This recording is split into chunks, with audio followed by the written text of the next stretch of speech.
రాయచోటి రణభేరి సభలో అశోక్ బాబు మాట్లాడుతున్నారు. ప్రత్యక్ష ప్రసారం ద్వారా చూద్దాం.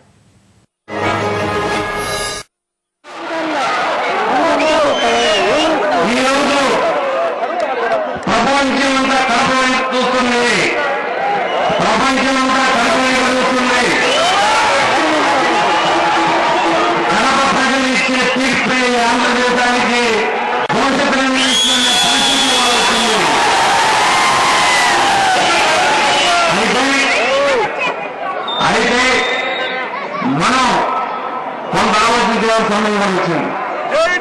ఈ రాష్ట్రం విడిపోవాలని చెప్పి కాంగ్రెస్ పార్టీ నిర్ణయం తీసుకున్న తర్వాత మేము ఇచ్చిన ఈ తీర్పుకి అటు శ్రీకాకుళం నుంచి చిత్తూరు దాకా ఈరోజు పనులు వచ్చారో వాళ్ళందరూ కూడా మేము హృదయపూర్వక అభినందన తెలుపుకుంటున్నాం. ఈ రాష్ట్రం విడిపోవడం అనేది కేవలం ఒక రాజకీయ స్వార్థంతో జరుగుతుంది తప్ప తెలంగాణలో కూడా ఈ రాష్ట్రం కలుపుతున్న వాళ్ళు దాదాపు 60% మించిన విషయాన్ని మీ అందరూ తెలియజేస్తాం. ఇవాళ రాష్ట్రం విడిపోతే మాకు నష్టం మనమే కాదు, రాష్ట్రం విడిపోతే తెలంగాణ ప్రజలకు కూడా నష్టమే. తెలంగాణ ప్రజలు కూడా ఈ రాష్ట్రం కలిసి కోరుకుంటున్నారని చెప్పారు. నిదర్శనం మొన్న హైదరాబాద్ లో జరిగిన సభ. హైదరాబాద్ నుంచి మేము 13 జిల్లాల నుంచి దాదాపు 50,000 మంది ఉద్యోగస్తులు అక్కడికి వస్తే హైదరాబాద్ లో ఉన్న సీమాంధ్రులు కానీ అది తెలంగాణ జిల్లా నుంచి తుమ్మలు అందరూ కూడా సభకు వచ్చి మా మద్దతు ఇచ్చారు తెలియజేసే విషయానికి ఇవాళ రాష్ట్ర సమైక్యం ఉండాలని చెప్పి ప్రజలు కోరుకున్న నిదర్శనం. అయితే ఈ రోజున మనం ఒకసారి కూర్చున్నా మీరు కూర్చోవాలని కూర్చున్నా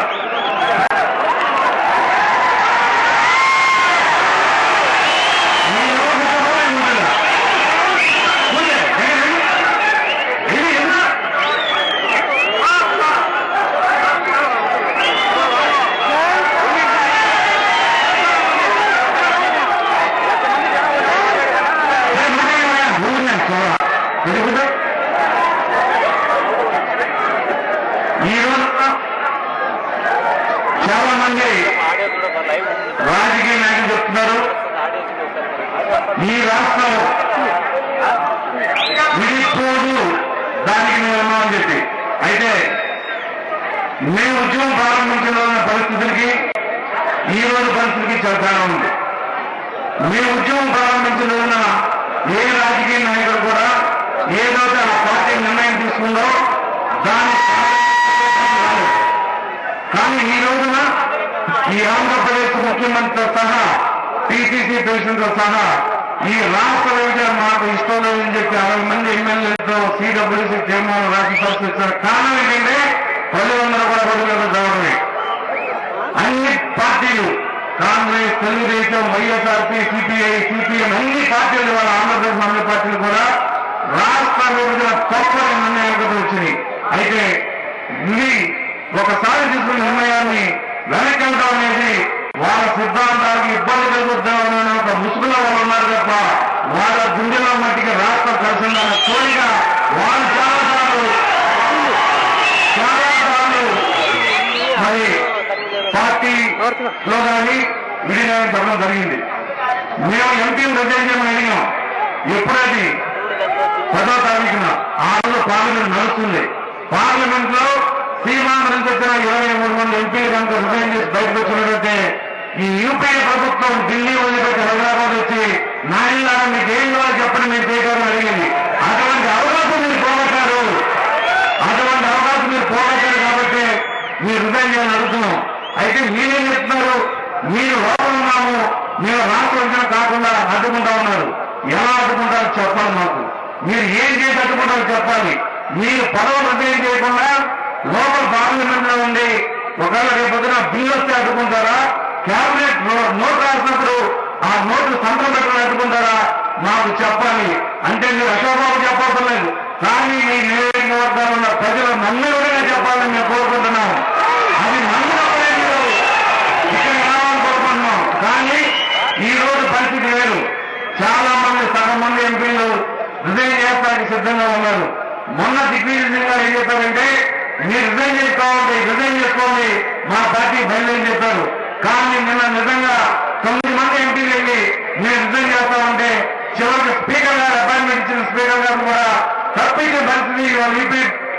వచ్చి ఏంటంటే ఖచ్చితంగా యూపీఏ ప్రభుత్వానికి తెలుగు వాళ్ళంటే భయం ఏర్పడిన విషయం మరి దానికి ఈ ఉద్యమాన్ని మటుకి స్ఫూర్తి రాయలసీమ జిల్లాలంటే మటుకు ఇటువంటి ఆక్షేపం లేదు. మీ జిల్లాలో ఉన్న తీవ్రతకి ఇవాళ మొత్తం 11 జిల్లాలో ఉద్యమం ఎగబడుతున్న విషయాన్ని మరి నేను స్పష్టంగా చెప్తున్నా.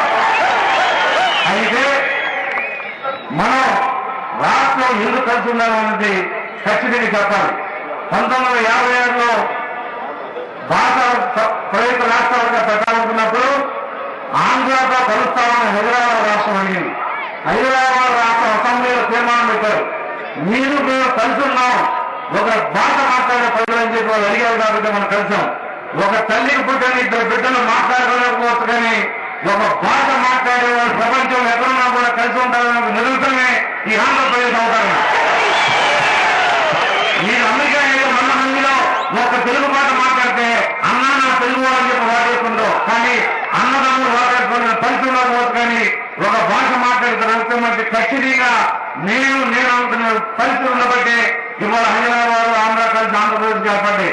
ఆ రోజున అసెంబ్లీలో తీర్మానం పెట్టి మీతో కలిసి ఉంటానని చెప్పిన రోజున ఈ రోజు మనం అసెంబ్లీలో తీర్మానం పెట్టి అసెంబ్లీలో విభజన ఒప్పుకుంటే ముందుకెళ్ళాలి తప్ప నా 5 పార్టీలు కలిపి ఇది పార్టీ తీర్మానం నేను విడిపోతుందంటే ఒప్పుకునే పరిస్థితి లేదనే విషయాన్ని బట్టి నేను చెప్తున్నాను. మీ పార్టీ తీర్మానాలు ప్రజలకు అనుకూలంగా ఉండాలి. ప్రజల్లోని పార్టీలు వచ్చినాయని పార్టీలోని ప్రజలు రాలేదు. పార్టీ తీర్మానాలు ప్రజలు సురాకరి కాదు, ప్రజల అభిప్రాయ పార్టీలు అడుగుతారు తప్ప పార్టీ నిర్ణయం తీసుకుంటే ప్రజలు ఆమోదించాలని అంతాకి నిరంతరం ఈ భారతదేశంలో ఈ సమీకరణ ఉద్యమం అనేది అందరూ కూడా చెప్తున్నారు. ఎక్కడ ఒక రాజకీయ నాయకుడు లేడు, ఎక్కడ ఒక హింస లేదు, ఎక్కడ కూడా ప్రజలు ఇబ్బంది పడలేదు. అయితే ఇబ్బందులు ఏదో పడుతున్నారో ఆ ఇబ్బందులు కూడా ఇష్టంగా పడుతున్నాం, మేము కావాలని పడుతున్నాం. ఎందరో కోట్ల రూపాయలు ఇచ్చిన ఏ రాజకీయ పార్టీ మంది నిలబడిన విషయం అందరూ తెలుసు. కానీ ఎందుకు నిలబడాలంటే ఈ రాష్ట్రం సమైక్యం ఉండాలి, నా ఆంధ్రప్రదేశ్ జిల్లా ఉండాలని ఒక కోరిక మిమ్మల్ని నిలబడింది. కానీ ఏ రాజకీయ నాయకులు కూడా ఇటువంటి ఊరేగింపులు కానీ ఇటువంటి ఉద్యమాలు కానీ కృత్రిమంగా తయారు చేయడం నిరసనం ఈ సమైక్యాంధ్ర ఉద్యమం. కానీ మనం కూడా మరి ఏదో ఒక ఆలోచన చేయాల్సి ఉంది. రాష్ట్రం విడిపోదు, కానీ దీనికి రాజకీయాలు కూడా ఉన్నాయి. ఎంపీలు రిజైన్ చేయమంటే చేయగలిగిన విషయం మన వాస్తవమే.